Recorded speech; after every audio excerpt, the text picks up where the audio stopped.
একটু দাঁড়ান।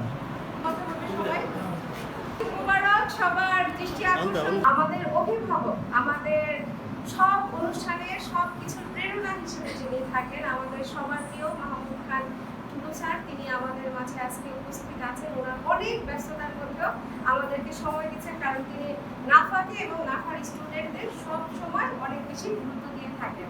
তো তিনি যেহেতু এসেছেন, তাকে আমরা আন্তরিকভাবে ধন্যবাদ জানাই এবং তার জন্য একটা করতালি।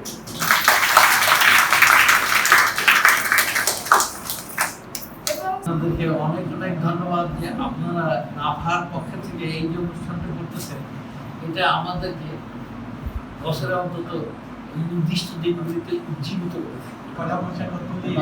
করে থাকে তাতে আমরা খুবই আনন্দিত পাই এবং খুবই ভালো লাগে। ছিল না, স্কুলের নাম ছিল বঙ্গবন্ধু উচ্চ বিদ্যালয়, সেটা পরবর্তী যেটা তার উপর নির্ভর করে ওয়েস্ট বেঙ্গল এবং দৃষ্টি হবে যেটা আমাদের নির্দিষ্ট হয়, ওয়েস্ট বেঙ্গল এবং শ্যামলী মানে যেটা আমাদের এখানে আছে। সুতরাং বাঙালিদের মধ্যে আমরা বিশেষ বাঙালি এবং আমরা আমাদের জাতীয় কবিকে শুনেছি, উনি মহাকবি ছিলেন না, জাতীয় কবি।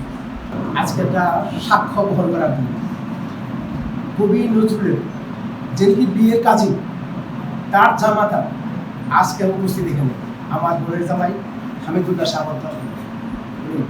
ওনার শ্বশুর হলেও কবি নজরুলের বিয়ের কাজী।